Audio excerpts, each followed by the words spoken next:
What's up, everybody? It's your boy G Allen, the host of All the Talk podcast. We got an awesome show lined up for you today. I got a guest caller calling in. The show is called NFL Playoffs and Gun Control. You might ask, what in the world? That's kind of a weird mix. But the guest caller is an NFL insider, and he's actually a liberal. So I'm so excited to get someone on here, and we can have a little debate, a little discussion, a little difference in opinion finally. I know y'all probably wanted that. So we're going to mix it up today and have that. It's going to be an awesome show. Y'all are going to be excited about who it is that's guest calling. And so before he gets on here, we're going to start off with the news story of the week. And so this story comes from NBC News. I gave it the title Fish Out of Water, but the actual title here is on NBC News. It says, thieves snatch shark from San Antonio Aquarium and wheel it out in a baby carriage. So the subtitle is the shark nappers brought their own net, snagged the shark from a tide pool exhibit, and escaped in a red pickup truck. That's pretty awesome. I can imagine what they were thinking when they stole the shark. Dude walks by and he's like, hey, let's get this shark.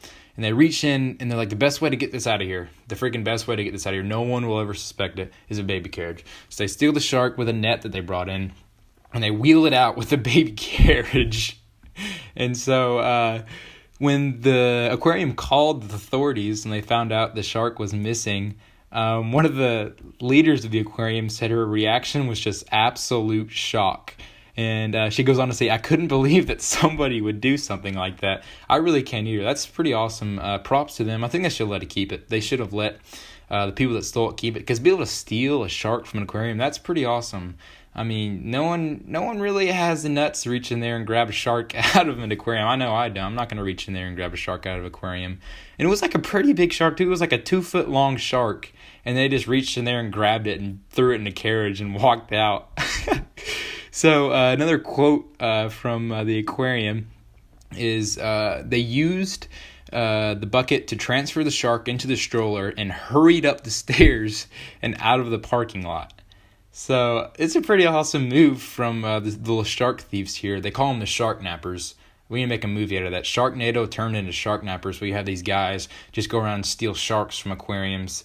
And the cool thing is about this, when they got to the guy's house who stole the shark, the dude had a whole entire garage set up as an aquarium. How about that? I think they should have let it keep it. I would love to have a shark as a pet, just like sitting in my room, just swimming around. I don't know what movie is that from, where it's like swimming around in the gate. But that's a pretty cool thing to do, steal a shark from an aquarium. I kind of want one. So the aquarium also said, luckily for the shark and for the aquarium, we were able to get the animal back in one piece. And so the whole thing that was going on here was when they stole it and they found out they stole it, they contacted the authorities, and the authorities would not believe them that someone stole a shark. I mean, that's I can imagine how the call went. They're calling in and they're like, hey, we have a really bad incident here. Someone just stole one of our sharks. Who are you? Yeah, we're at the local aquarium, the San Diego Aquarium. Someone just stole one of our sharks, and we're kind of panicking. And they're like, get out of here. No one stole your shark. And I'm sure the sheriff came in there, and it was just like, no one stole your shark, kid. Go home. I know your plushie's gone, but we can't do anything about it. But the thing is, it was actually a real incident, and they tracked down the people who stole the shark, and they got it back in the custody of the aquarium. Give it a round of applause for the law enforcement for catching those shark nappers. I'm sure they were highly wanted and very, very dangerous to the community. So round of applause to them. So that's the news story of the week. Fish out of water, a little shark napping action. So we'll keep doing these if y'all like them. Make sure to smash like, a little PewDiePie action there. Smash like if you like the video and like the news story of the week. And we're going to continue on. I'm about to call Blake. We're about to get him on the show. Oh, I wasn't supposed to tell you who it was. But anyway, Blake's coming on the show. I'm so excited. Coming up after this, we're gonna call Blake and get it going. Here we go. I'm phoning in the special guest. Let's get this ring going. Here we go. Oh, let's call. Come on. There we go.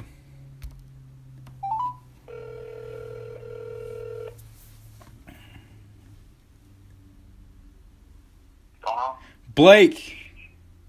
How you doing? What is up? My man Blake, Audible Chocolate. He's on the show right now. How you doing? I'm doing great, man. Happy to make my podcast, baby. Hey, I'm so glad to get you on here, man. Blake is an aspiring announcer, and are you still want to do that? Yes, sir. I'm trying to go to WSU for See, that's awesome. He's an aspiring announcer, and I think he's going to do it. He's a great announcer. Just from the school pep rallies, Blake's pretty awesome. So, little round of applause for Blake in his announcing career. Appreciate it. I'm gonna make it one day. And he is a man of many talents. He's an NFL insider, and so I'm so excited. He thinks he knows a little bit about the NFL, so we're going to talk a little bit about the NFL analysis real quick. So we're going to talk NFL first. We're going to work our way into politics a little bit later. But let's start off with the NFL. So let's go through the hottest teams you think going into playoffs. Who are your hot picks? Who's got the momentum with them right now? What are you feeling? Well, see, here's the big thing. AFC, there's still some questions left about who's even going to make it. But I can honestly say without a doubt, and it hurts me to say as a Titans fan, Week 17, Colts, Titans, primetime, winner goes to the playoffs. Colts are probably going to win it. They're 9-1 in their last 10 games. With their one loss comes the Jaguars, whose defense starts to finally wake up. But the Colts are without a doubt the hottest team right now in the league. I mean, you can't argue with the results. Yeah, that's been squashing teams. Yeah, and they kind of shut up the Cowboys there. I was kind of happy. I was kind of happy about it. Mm-hmm. No doubt. I don't like to see the Cowboys win. They're going to the playoffs, but it's looking like they're going to face the Seahawks in the first round. Oh yeah, that's frankly. Yeah, no. It'll be over first. It's typical Cowboys. The boys are done. I don't see them making it very far. Yeah, me either. Any other teams that you're feeling? I know the Chiefs. I mean, they're still riding that wave. See, here's the thing, though. The Chiefs, they've done this in the past. Andy Reid, all respect to him, but I looked this up. Since 2009, he's had 7 playoff games. He's won one of them. They did the same thing last year. They went 10-6, lost the Titans first round. All's good. This is a new team. But frankly, they really haven't won big games. Like, they lost to the Patriots. They lost to the Chargers. True. I don't see them making it very far. Yeah, that's true. And Mahomes is pretty young. I mean, with Tom Brady still in the league and what's his name for the Chargers? Phillip Rivers. Having the years that they're having, especially Phillip Rivers. He's having an awesome year. The Chargers got a pretty complete team, so it's going to be pretty interesting going into playoffs. Seahawks, I mean, they're surprised. They beat all the good teams, and then they just lose to the sucky teams. It's kind of weird. But that's what it's been for like the past 3 years, dude. Yeah. Like any given Sunday. Yeah, I know. I mean, Russell Wilson, he's a winner, though, so. Good. I know he is. Yeah. And so, any other insider news that you got? I know you're around the NFL. You got some connections. Yeah. Any other news you got for us? Honestly, I got a sleeper pick for y'all. Like, there's a lot of hyped up teams going into the playoffs.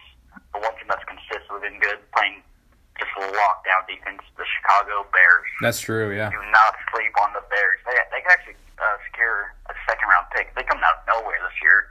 Mitch Trubisky leading that Khalil Mack has saved their defense. Yeah, Khalil Mack was a big move. That was more the Raiders. John Gruden's kind of taking the team. I know Khalil Mack this year has more sacks. I think he has more sacks than the entire Raiders defense just by himself. That is. I love that stat. It's terrible. I feel bad for John Gruden. I don't know what he's doing to the Raiders, but I mean, he's got that 10-year contract. So. Yeah, they're moving to Vegas. He's living lavish. Oh yeah, it's probably a long shot. Maybe he's trying to rebuild this team without saying he's tanking, but this year it's one to forget. Yeah, for sure. And another interesting thing that's going on right now is Nick Foles and the Eagles. I mean, Eagles were kind of shaky, back and forth, about 500 the whole year. And then Wentz got hurt, and Foles comes in, and they beat the Texans, who are a really hot team. And I'm kind of confused about this whole situation. I don't know what's going to happen next year. I know they say Carson Wentz is their franchise guy. But, I mean, Foles, Wentz is an awesome player. I know he's dealing with injuries. But, I mean, Foles, another team's probably going to pick him up. That's what I'd say. I'd definitely pick him up. Yeah, it's looking like that's what's going to happen.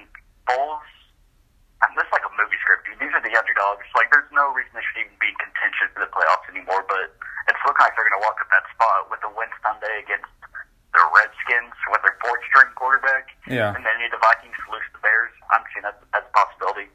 But all respect to Nick Foles. All respect to the Eagles. They have their championship. The NFC is just a little bit more tougher than they are this year. Yeah. I don't see them beating the Rams, the Saints, even the Bears. I don't think that's a possibility. Yeah, they were. So Foles will probably go to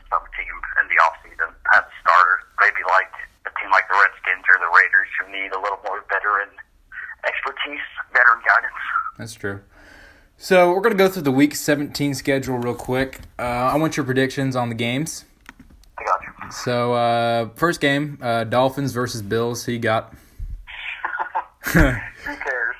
Who cares about that game? I mean, I'm going with the Bills. yeah. What's his name? Peterman. So battered. They're both horrible. The Dolphins beat the Patriots somehow, but who knows? Like I said, any given Sunday, man. Any given Sunday. Lions Packers. What's the deal? Once again, both teams have contention. This is more of a game for A-Rod to, not save his career. He's a great quarterback, but I'm going with the Packers on that one. A-Rod's going to finally wake up and play Packer football. For real. Jets Patriots. Patriots. This needs to be a blowout win for the Patriots. It really does. Brady's been slow this season. Gronk has not been the same since injury. This needs to be a statement win. For sure. If it's a close game, then I don't see them going far in the playoffs. Yeah, I hope they don't. Man, I'm not a Patriots fan. Patriots. No. But we got Panthers Saints. I'm pretty sure. What's that number 7 guy for the Saints? The dude who blocks punts. Yeah. Yeah, he'll probably play quarterback. They can put anyone in quarterback for this game. Yeah, it doesn't matter. Weak. They've lost 7 or 8 games in a row now. No, they're terrible. They're all 6-2, man. I have so much hope for them. Yeah. No, Saints just won this one handily. Yeah, they just tanked. Jaguars Texans. Jaguars Texans. Texans win this one, then they secure. If the Texans win, the Patriots lose. They get the second spot. So this isn't a game they'll just roll over and die because it's Jags. They really need this win. I'm going to call it's only going to be by 2 scores, but the Texans are going to win it. Gotcha. Cowboys Giants. Oh my gosh! Once again, who cares? Yeah, it doesn't matter. They're all solidified. Giants have I'm going to call them upset. Giants have upset a few teams this year. I'm going to say Giants get this one. Put Odell at quarterback. They may have a chance. Throw anyone. Falcons Buccaneers. Both teams out of playoffs. Yeah, both just terrible. Call Falcons. Matt Ryan is one of the best quarterbacks in the league. It's just been so quiet without these wins. That's true. I'm going Falcons. I'm trying to go through here. A lot of these games are meaningless. But we got Chargers Broncos. That's a pretty big one. Chargers need to get this to help their seeding. If they win and the Chiefs lose, then they win the AFC West, and then they get some home field advantage. Yeah, that's big. Yeah, Chargers probably going to win this one. And Bears Vikings. Who we got? That's going with the Bears, knocking the Vikings out of the playoffs. Disappointing. I like the Vikings. I really do. Kirk Cousins. But it's a pretty good season so far. I'm looking forward to what's happening in the playoffs. And personally, my Super Bowl prediction, I'm not really sure right now. I'm kind of tied between the Saints and the Chargers, but I'm not really sure. The Saints haven't looked so good recently, but I think it's just getting towards the end of the season. They're ready for the playoffs. But I'm really excited. Who you got for the Super Bowl? I'm going with the Saints. You going with the Saints? Well, I'll tell you what. At the beginning of the year, I made my prediction. I called the Saints in the Super Bowl against the Jacksonville Jaguars. Yeah, the Jaguars just tanked. I mean, what happened to them? They just not pan out for me. Bortles got benched, and they had no one at quarterback, even though Bortles already wasn't much of a quarterback. And their defense was inconsistent, to say the least. But stick my prediction. The Saints are going to the Super Bowl. Breeze is probably going to win it. I'm calling the AFC top dude. Yeah. I think the Chargers are too young, and I think I'm going for the Houston Texans. Calling the AFC top team. Shoot. Yep. I mean, I hope Breeze wins the Super Bowl, and then I kind of want to retire. Just win the Super Bowl, retire, get 2 of them. But probably play 2 or 3 more seasons. Yeah, he's playing some of the best football of his career still. So yeah, and with not a lot of options at receiver. Really, Ingram bringing his career back and playing the way he has is really what set the Saints as the best team in the NFC. That's a lot of Ingram. Yeah, Kamara. Yeah, Thomas. Yep. But Breeze is my greatest quarterback of all time. Oh yeah. That's something not many will say, but he's the GOAT to me. Yeah, he's pretty awesome. That's all I gotta say. All right, we got NFL out of the way. Now we're going to transition into the political part, the weird mix of my title, NFL playoffs, and gun control. So it's kind of a weird, pretty weird mix, but it's going to be a really good discussion here going on. And so we're going to talk about gun control, this second part of the podcast. And I'm really excited because Blake actually has a different view on this than me. And so we're going to have a pretty good dialogue. I'm really excited about it because I've been looking for someone to be able to have a really good dialogue with about just like a difference in opinions, you know? There's nothing wrong with that. And so starting off, before we like start debating or anything, I just want to try to find like some common ground. You know, that's the best way to like have an argument. And so just find a common ground. Do you support like the Second Amendment and that citizens should be able to own firearms? Well, of course, I'm not part of that extremist party that's saying like, you know, get rid of all guns because that's just ridiculous. Yeah, for sure. That causes chaos. I'm not part of that extremist party. Yeah. Okay. Good. I just wanted to make sure about that. We both can agree on that the Second Amendment, citizens should be able to own guns. Mm-hmm. Yes, sir. Okay, so I'm guessing like where we have different opinions is like what stems from that, like what guns you can and can't own, and like restrictions on guns and stuff like that. Mm-hmm. Yeah, so if you could that's where my opinion differs from. Okay, yeah, for most sure. People who are Christians. Yeah, for sure. And so you can just kind of share your position real quick if you want to give like a brief, you know, like background of what you believe about it and like some like info about what you believe. So you can share. Yeah, I didn't really like have a strong opinion on this until a scenario like involving guns happened with me, like with the shooting at the rave when I was working that night. Yeah, I got you. And that really, you know, that'll shape someone's worldview. Yeah, for sure. Definitely, because that was terrifying. Oh yeah. So I bet. I don't know what kind of gun it was. That was never released. No one died, but one man did get injured, shot in the leg. Yeah, that's terrible. A passerby. Mm-hmm. Basically, I just think I don't feel like the government is doing enough to stop all of the gun violence. I found a website that I think everyone should look at. Mm-hmm. It's called Gun Violence Archive. It's really interesting. I found it today. Yeah. It gives all the stats on how many gun-related crimes, incidents, accidental shootings, all of that. Mm-hmm. And the stats are pretty startling. So I feel like I think that's something else we can agree on. Oh, yeah, for sure. Something needs to happen to stop all these mass shootings. Yeah, we can definitely agree on that gun violence is a terrible thing and that mass shootings are a horrible thing. And I guess it'd be like a different opinion on how we prevent those things from happening. Right. So I'd love to hear like... There's no clear-cut answer to that. Oh, yeah. No, for sure. Not really. So I'd love to hear like what do you think the government should do? Like, I know you don't have a clear-cut answer, but like what do you think the government should do to prevent stuff like that from happening? Mm-hmm. See, that's like I said, no clear-cut answer. You know, that's where it's tough. There are some laws in place. Like, I can't deny that. There already are laws. There are some background checks. Yeah, you can't get a firearm if you have a criminal record or you're a felon or you have a mental illness. So those are in place. Yeah. But the problem is, like, those background checks have slipped up a few times. I believe it was the Florida shooter. Was it the Florida shooter? Oh, who was it? It was a recent one. Okay. It was that kid who I think killed 7 people. Okay. There's also that person at the oh my gosh, the mosque. Oh back. Yeah. When he attacked them, he also had mental illness, and he still found a way to get a gun. Yeah. So that's where I'm not sure how he got it. I don't remember if he purchased it illegally. I don't know. It was a registered gun. He did get that legally. So somewhere in the background check, something slipped up. Yeah. Something went wrong, and he got this gun, and he committed the crime with the gun. Mm-hmm. So the background check, what is it? Do you know how the background check works exactly?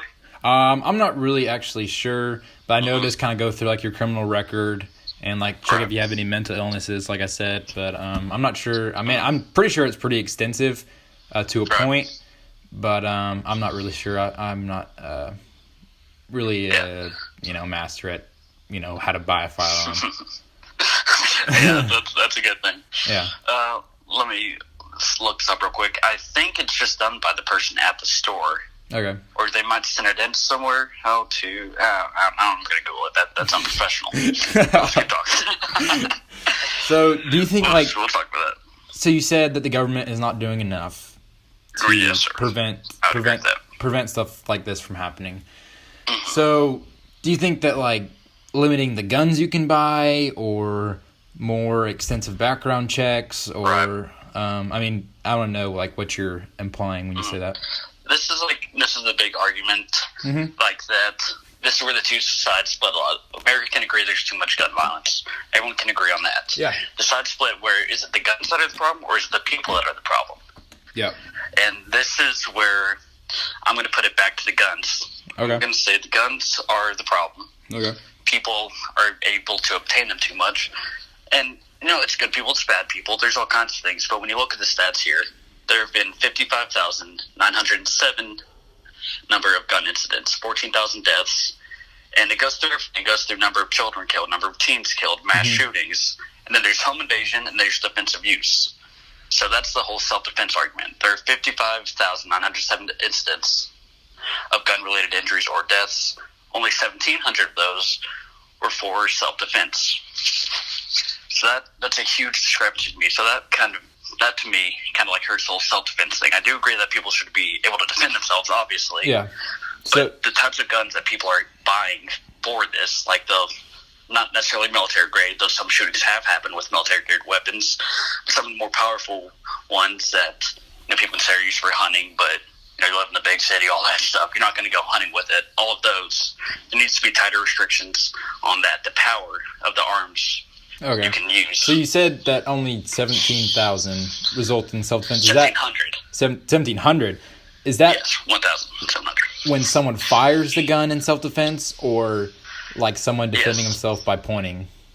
Like, This is all the data here is taken from like news reports and government reports. okay. So, of course, unless you're in the situation, you can't see what's happening. But the defensive use it could be a claim of self-defense, or it could be witnessed.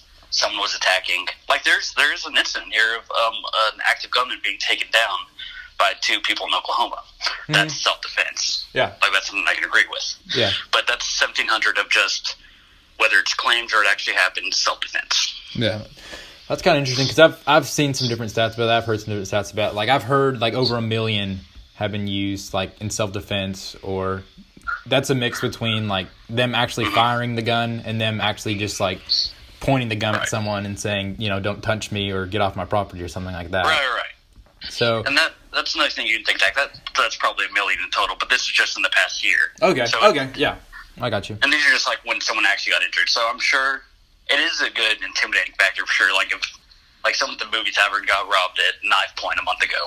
Yeah, If my man had a gun or something, that dude's not going to do anything. for sure. after Yeah, that. and that's where we can agree on it. Is that guns are a good thing to have for self-defense. There's a lot of crazy people in the world out there. I'm sure we can agree on that.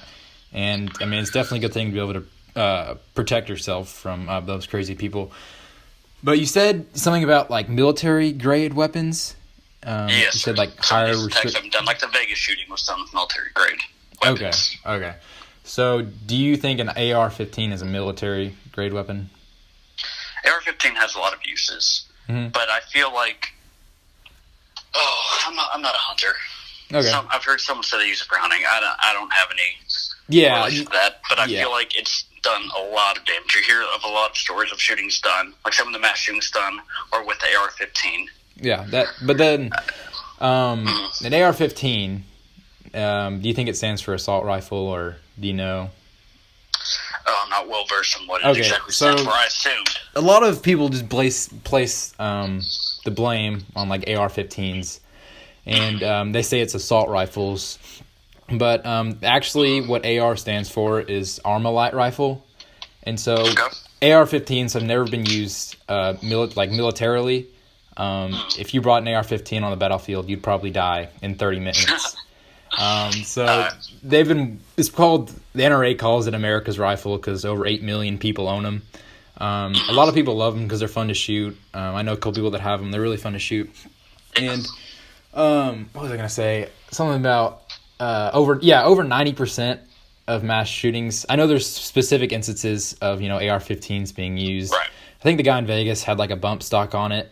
So he was He able, did. yeah. And so automatic AR-15s are actually legal now.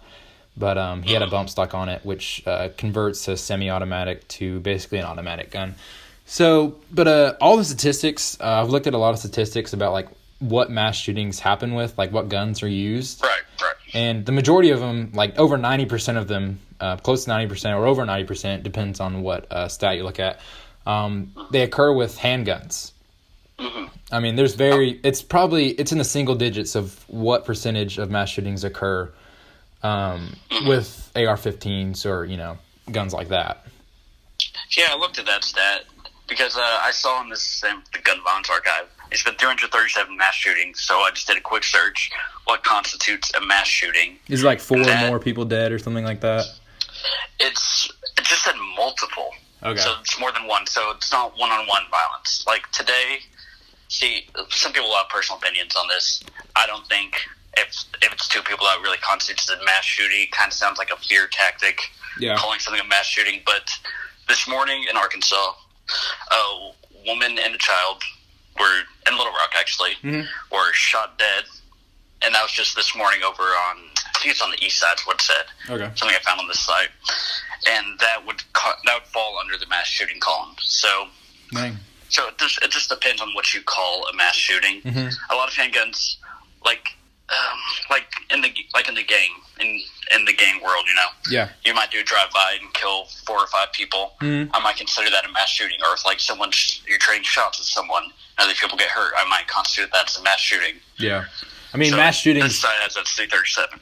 Yeah, mass shootings happen in Chicago just about every single night. Yeah. I was looking at if stats. It's just 2 people, Yeah, and I was looking at stats, and Chicago has like some of the strictest gun control laws in the whole entire country. And over 1,500 people were killed in Chicago due to gun violence last year, and that's like an average of 4 a day. And so they have really tight laws on like obtaining firearms, and they still have this humongous with the gangs, and they have this humongous problem with gun violence. Yeah. So here's the thing with that. I've heard that argument before. Like a friend of mine once said, like meth is illegal, but meth is illegal. Still, people get it. Weed's technically illegal, and that's a whole other issue we get in later. Yeah. But weed's illegal, and people still get it. It's more of making a statement. Chicago, like they do have strict laws, and I applaud them for that, for trying to like stop this most dangerous city in the world. Yeah, that's good. But clearly, with these stats that you just gave, that's still not enough. And now, this is when the extremists will come in and be like, "Yeah, get rid of all the guns." But I just can't see that's a good idea either. I think I don't have a clear-cut situation, but clear-cut solution. Yeah, I got you. I just think if you're gonna take away, like, would you be in favor of taking away our AR-15s? That's a tough question. Yeah. Based on the stat you just gave me, it's really hard for me to say. I feel like they have done, and they do have the potential to do a lot of damage, even though it's not what it's used for most of the time. Yeah. I think if it ever hits that threshold of above, like if it ever hits the double digits, or maybe that 15% that you gave, that could constitute taking away that gun, because it is a powerful gun. Not saying it's military grade. Okay. Like you said, you'd go into the battlefield and die in 30 seconds. Oh, yeah. It's not going to do enough. But I do feel like when you're talking about in our own country, not over borders, not in war, in our own country, right now I'd say don't take it away. But if worse comes to worse and this violence keeps happening, something does have to be done. Okay. And that may include taking away the AR-15. Yeah, and I think earlier you said like the argument splits between is it the people or is it the guns. Right. I'm definitely on the people side. Yeah, that's fair. I would say, because I look at these stats of the amount of shooters and like the percentage of them that don't have fathers in the home and like they grow up foster kids, and I think a lot of this is definitely a societal issue where we create a culture where kids don't have fathers. And so they join gangs so they want to feel accepted, and so it just leads to all sorts of other violence in their life. And I don't think it's the gun's fault, because the gun doesn't pull the trigger for itself. I'm sure you've heard that before. But the gun itself. You can have a gun. Say you have a concealed carry. You have a gun on your hip. Right. Just because you have a gun on your hip, it's not dangerous. It's only dangerous when you fire it. But having a passive gun on your hip isn't dangerous at all. It's just defending yourself. And so I'd definitely say it's a people issue, because the people are the one firing the guns. I mean, that's where we can disagree on it. Well, yeah, and there's no doubt. Like, some of these shooters, a lot of the mass shooters, like the Columbine shooters, the Vegas shooter, they've had horrible lives. It even extends to murder. Like, you look at Ted Bundy, you look at the Green River killer, the other dude in Washington. They all had terrible lives growing up. Sexually assaulted, physically assaulted, all of that. And they went and murdered people because of that. Yeah, that's terrible. So there's no doubt that the home life can have an effect on who the person is. And that has happened in the shooters. Yeah. But then you also see all the other people with bad home lives. Depression right now and mental health issues is at an all-time high. Yeah. With, like, the spotlight being shown on that. There's a lot of people with these problems. And it is like the people who people express in different ways, whether it be through art or it could be something physical, like hurting yourself, or as a shooter might, hurting others. So, they do the mental health background check, and I don't know how strict that is, though, because with depression being at an all-time high, you could see on someone's list, like they were diagnosed with depression or anxiety or something like that, and they can just skip right over that and think, all right, well, I mean, that's what everyone has now. So that's where it kind of hurts the gun control. Now, as for, like, the gun being dangerous itself, I tend to lean on the side, like when people say people playing violent video games will cause them to go out and kill someone. Something like that. That's a stupid argument. No, that's ridiculous. Yeah, I mean... People say, like, yeah. Yeah, I don't really agree with that either. But what were you saying about the gun? The gun being dangerous itself. Okay, so you don't think the gun by itself is not dangerous? The gun by itself, I think it gives people that option. Okay. I think there's a lot of... I believe that in this situation, there's the fight or flight thing. You might hear gunshots, and you may pull out your gun, and that can be for protection, or it could just be a misunderstanding. And people will be trigger happy. They could be quick to defend themselves in quotes, when there's really nothing going on. And here's another thing that happened at the rave that also solidified my stance on that. After the shooting happened, everyone's in a panic. Everyone was back inside the lobby, and my manager sent me to go hand out free passes. And it's terrifying. It was a rough crowd that night. So I went out into the lobby, hundreds of people in there. I was handing out free passes. People were running up on me, trying to steal them from me. Just a bunch of hooligans. Yeah. And I heard gunshots in the lobby, or what everyone thought was gunshots. So everyone took off running in one way. It turned out to be some kid just knocked over a metal sign, but it sounded exactly like gunshots. So where the problem would lie there is if someone does have this concealed carry, and they did bring it into the building, then they could have started firing in that direction in an attempt to stop what was thought to be an active shooter, causing more people to get hurt. Okay. So I think guns give people the option to fight back even when there is nothing left to fight, when there's nothing to fight, when it's not your fight to fight. Like with the Vegas shooting, how Dan Bilzerian, and that video came out of him yelling at a cop, like, give him a gun to go fight. I'm glad he did not have a gun there. Yeah. Because that man's just insane. Yeah. So that's my stance on the whole guns aren't dangerous by themselves. I believe they just give people the option to become more dangerous. Okay. So when you go through the whole concealed carry process, you're actually, taught how to fire the gun, taught how to carry the gun, and you would know what gunshots sound like.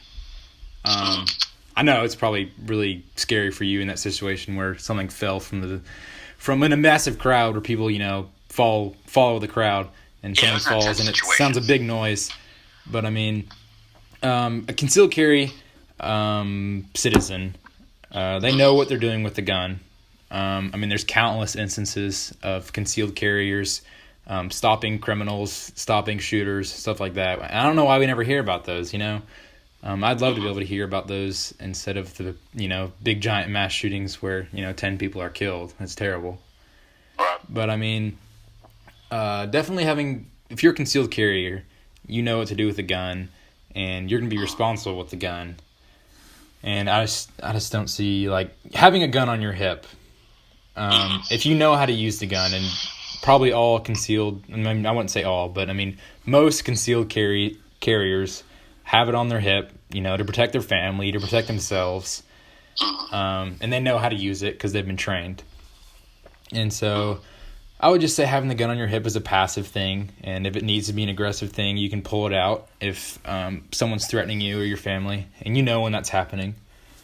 But, I don't think having the gun on your hip by itself makes you more, what'd you say, more... I said it gives you the option to become more dangerous. It gives you the option to become more dangerous. Right.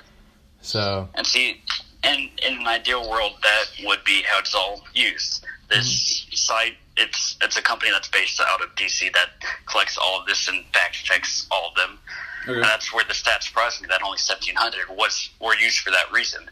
Now, like we said earlier in this recording, we don't know what exactly defines self-defense. Yeah. But surely someone getting injured and stopping the robber and killing them has been taken into account for. Yeah. And in the ideal world, first off, I love the concealed carry process. That's a great system put into place. Yeah. Make sure people truly know for sure what they have on them. That's a great system. Yeah. But I lost my train of thought. Okay. So the concealed carry is a great system. Yeah. But still, it's just when you see the use of the guns, like they said, 1,700 out of the 55,000 have actually been used for the self-defense. Okay. That's where it gets me to like. And there's another thing in that. They need to take into account for the human factor. Like people say, they know what a gunshot sounds like. Yeah. All the people there at the raid did. Then there was the Salt Bowl incident where people claimed a million different things. Was it the gun? Was it the taser? Yeah. Was it any of that? Crazy. People don't really know what went down that night. Yeah. So imagine if another person did manage. First off, guns were banned from War Memorial. So that should have been kind of a clue, but people aren't thinking about that in that situation. Yeah. So imagine if someone did actually have a gun in there, and another person had a gun. I was talking to a security guard who works at the tavern who also worked at Salt Bowl that night. He said 16 people were injured, not from a gun, not from a taser, not from all of the rumors, but from trampling over each other. Yeah, just going There's crazy. There's a fear tactic. Yeah. So that goes back to my point. Like, what if someone does have this gun? There wasn't one that I know of at War Memorial that night, but they started firing like towards that sound. Now, not everyone's going to be that trigger happy, obviously. Oh yeah, it's just hypothetical. But it's in my mind with the raves thing happening to be in the Salt Bowl happening to Little Rock. I fear that someone will be that trigger happy, and someone will see themselves as a hero, as Dan Bilzerian did, and try and stop something by causing more damage. Yeah. And that's if they, the concealed carry thing's great. Like, that's how to legally get a gun and legally be allowed to carry it on you. Yeah. But as we've seen, a lot of people don't really have that license who still own guns. Mm-hmm. So this falls back on the government to either make a tighter stance and make it more unobtainable, even though there's already solid laws in place. Yeah. It just feels to me that there needs to be more to stop these 27,000 deaths a year. Yeah, I got you. I just want to know, like, implying, like, what more action do you think? But you said there's no really clear-cut answer on that. And so I think the government really wouldn't know either. Because, I mean, if you go into Texas and say, give us your guns. If you go into Arkansas and say, give us your guns, I mean, that's not going to be a good thing. Oh, no. And I mean, instead of guns. Yeah, for sure. So, I mean, the whole thing about having guns and having, these weapons is to be able to defend yourselves from internal threats and to be able to defend yourself from external threats like the government or, invaders or something like that. Right. So can you agree that, like, the Second Amendment is there for citizens to be able to stop external threats like the government from becoming tyrannical? So you're saying, like, this is kind of a balance of power type thing? Yeah. So kind of, yeah, I can agree that's what it was put in place for. Mm-hmm. Because, that was the whole thing. When it was made, 1791, that was a thing. Yeah. After they got the British off, then the British would go and take guns, do all that stuff. That was set in place for that situation. But that was also 200 years ago. I feel like I think everyone can agree that times have changed over 200 years. And while that is the intended use of it, like, there's intended use for a lot of things, but people don't do it like that. Okay. While it was the intended use, that's not what the times are like now. Right. Now, But I mean, there I don't was. see any real way that the government can come and have that power to like just come barge in your homes and do whatever they want. Mm-hmm. Now, it's a different, like I said, it's a different time. There's more balance. Okay. So, like, going back to, you said it's like different time now. People are using it for what it's not intended for. I mean, if you look back in the 1790s, all throughout, up until now, I mean, there's been tons of shootings. I mean, if you look at when George Washington was president, I mean, there was these militias that, fought, and there's shootings everywhere. And he could have said right there, we're banning guns from being used domestically and stuff like that. But he didn't, because he knew that'd be a tyrannical suggestion. And if he did that, then he'd be overthrown, because it just happened with the British. And so I think we can't, because, I mean, it's similar. People really don't change that much. I mean, there was still gun violence back in the 1800s, all throughout the 1900s, and it still happens today. We just see it on a larger scale because of, the media and news outlets and stuff like that. But I mean, Is it the media that's okay? Actually, yeah, the media is definitely, there's better coverage of it. Oh yeah. Now, what the media, like you said earlier, I can agree with you. The media makes its money off of scaring people, so they are going to report the mass shootings and not the heroes that stop them more often. Yeah. But there is better coverage of it, so that could be a reason why we hear more of it. But it's also like, it's just hard for me to like being able to compare this time to 1791, when we needed people to rise in arms and fight against the British or the invading tactics. Mm-hmm. See, this is where the democratic view of bigger government comes in. Like, I would like to believe that the government can protect us. Like, if Russia, big enemy who does have the power to invade us, does invade, I would like to believe that the government would be able to stop them, and they wouldn't need us civilians to have the guns to fight this battle. Yeah, and it's also for that, but it's also for like your internal threat of your own government becoming too powerful. And you look at all these other countries with like the government taking away people's guns, and then it automatically, I mean, pretty much automatically we see that after they take away the citizens' guns, when they unarm the citizens, it just leads to abuse of power. Mm-hmm. And so that's where the United States is great. Yeah. Because we can't have that abuse of power. God bless America. We can't have that abuse of power. We got the checks and balances. Yeah, for the government, someone will stop it. So this is where I will fight for the Second Amendment right. I do believe people should have guns. Yeah. But it's getting to a point where the number of deaths, the number of cop shootings, the number of everything that's going on, these injuries, something has to be done to put a stop to it. Now, the extremists will say, like, take away all the guns. And I believe if we even hit that 150,000 mark of incidents a year, maybe that could constitute for some guns being taken away. I'm not talking for a nationwide movement to take away all guns. Okay. I'm saying maybe certain areas. I don't know. I just think, but I feel like the government, within that argument, if you say, okay, we're going to ban this gun because it's, too powerful, or we're going to ban this gun because it shoots, its magazine is too big, or it shoots too many bullets at a certain amount of time. Correct. I just don't know where that line would stop, Like, say you ban AR-15s. There's tons of other guns out there that you can buy that are semi-automatic, just like an AR-15, that can shoot the same amount of rounds as an AR-15 can in the same amount of time. So I just think if you're going to push for, a group of guns being banned or something like that, then you're just going to have all guns banned in the end, pretty much.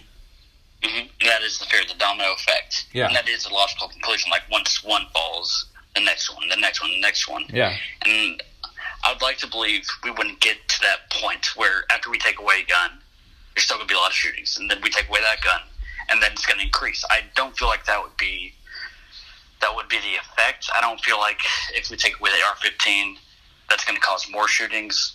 But like I said, this isn't something we've done. We don't really know the result. We're in a time where we're kind of in the unknown. Mm-hmm. So, like I said, no clear-cut answer. There's no 100% way to stop all gun violence. That's never going to happen. Yeah. But I mean, going back to to bet that if we make movements to stop, to put tighter restrictions and maybe eventually take away guns in small parts, then maybe the numbers would drop. Okay. So going a little difference in that, going back to around the 1950s, 1940s, Sure. people had like machine guns, you know, and they banned automatic Monsters. automatic weapons have been really tightly restricted, and you really can't own an automatic weapon anymore. And so we see that citizens really only have semi-automatic weapons nowadays, and gun crime is up. So if we go back to 1950, 1940, where gun crime was down and there wasn't as many restrictions on guns as there is now, I just don't see the correlation between tighter restrictions and less gun violence. Right. See, I understand that. Mm-hmm. Yeah. And now, no, that is still an argument. Now, today, you could say that number's dropped because there's been more people are having guns, more people are able to protect themselves. Mm-hmm.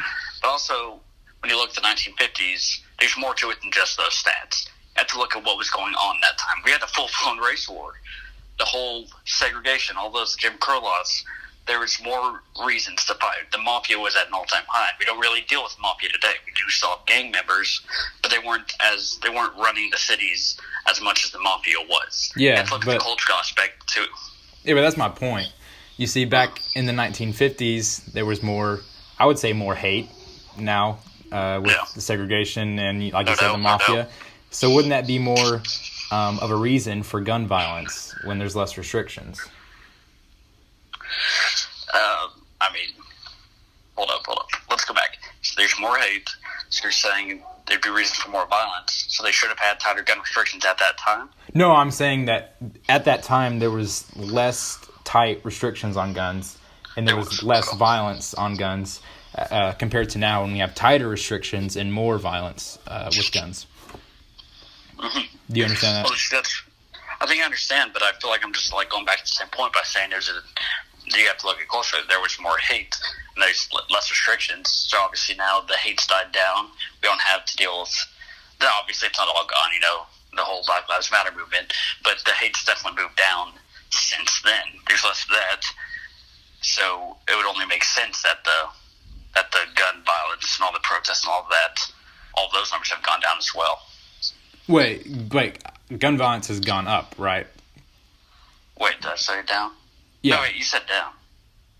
Well, I said it was down back in the 1940s, 1950s. Oh, you're saying it's gone up. Oh, okay. Compared to now. So I said my argument. Yeah, my argument was saying that back in the 40s and 50s, when there was more discrimination, more hate, more tension, when there was less restrictions on guns, and the statistics were dramatically lower for gun violence as they are now, when there's more restrictions on guns and not as much tension, discrimination, and the amount of gun violence, the numbers have skyrocketed. Okay, I follow your argument now. I thought we were kind of agreeing, but also arguing at the same time. Okay, I was a little confused on that. Yeah. Okay. No, and that is a solid question. Why, since hate's gone down, the violence has gone up? Mm-hmm. I would say, even though with tighter restrictions, the number of gun ownership back then wasn't as big as it is now. Mm-hmm. But at the same time, they were able to own guns that were automatic, like machine guns. And we can barely own an automatic weapon. Just depends on what state you're in nowadays. Mm-hmm. So. Yes. Yeah. No, I see what you're saying. So the gun violence has gone up without having those automatic, with these tighter restrictions that have banned the automatic rifles, depending on where you are and all that stuff. Yeah. So I get that. But now, and this could even fall back on the media, with the gun ownership. This could be now that there's better coverage of it, more people are getting guns, and it just makes sense. With more guns, more of these incidents are happening. Mm-hmm. So I would say, with tighter restrictions, why has the violence gone up? That's a solid question. Yeah, because you look at, over 95% of mass shootings occur in gun-free zones where you can't take a gun inside, and Las Vegas is a very specific instance where a dude, I would question the hotel security with that whole entire thing, because the dude was able to bring, he brought in some just crazy amount of weapons into that hotel room, and I would question the hotel security on that. But a lot of these shootings occur at schools or churches. And a lot of these places are gun-free zones where people can't carry guns to defend themselves. And I feel like a gun-free zone is taking away their Second Amendment right. Okay. Yeah, we have a sign of that over where I work. Is you can't bring a gun in there. Mm-hmm. So that I can see, like, since they do have this blanket statement, like both sides are using like no guns. And then there's also citizens have the right to bear arms. This where I feel like the change needs to be made. There needs to be little more subtle details, like you can have arms when ... Okay. You can bring guns in when ... See, I believe like if someone does have this concealed carry license and they have gone through this training and they do know what it is, and I feel like they should be able to have that where they go. Okay, so you're putting a restriction on when people can carry their guns, or where? Where? It's more of like I won't necessarily say when and where. I mean, I do think we can all agree guns don't belong in the school. And even though those restrictions haven't stopped school shootings, everyone can agree to that blanket statement. I agree to what? Guns don't belong in school? Yes. Like security guards or what? This is more referring to like, like the teacher. People arguing that teachers need to be armed. I do think school security should, obviously have guns for our protection. Mm-hmm. But then, oh wait, my bad. Okay. I think we should just save that issue for another day. There's a lot to talk about. There's a lot to discuss. Yeah, there's a lot to go on with like the schools and arming and stuff like that. Yeah. But I feel like we've had a really awesome discussion. It's been I've had a good time, man. Yeah, it's been awesome. So everybody, that's Blake DeJarnett, Audible Chocolate. We're about to close it out here. Blake, I'm so happy that you came on the show. Hopefully you can come on more. I'd love to have you on more. Yeah, definitely. I'm looking for a good co-host. So I mean, I'm down. You'd be a good description for it. So I'm excited. This was a really awesome show, Blake. Thanks for coming on and discussing with me. Thanks for having me, brother. G. Allen with All the Talk Podcast and Blake DeJarnett on the phone signing off. Make sure to like and subscribe. Share it with your friends. And, we're signing off, guys. Peace.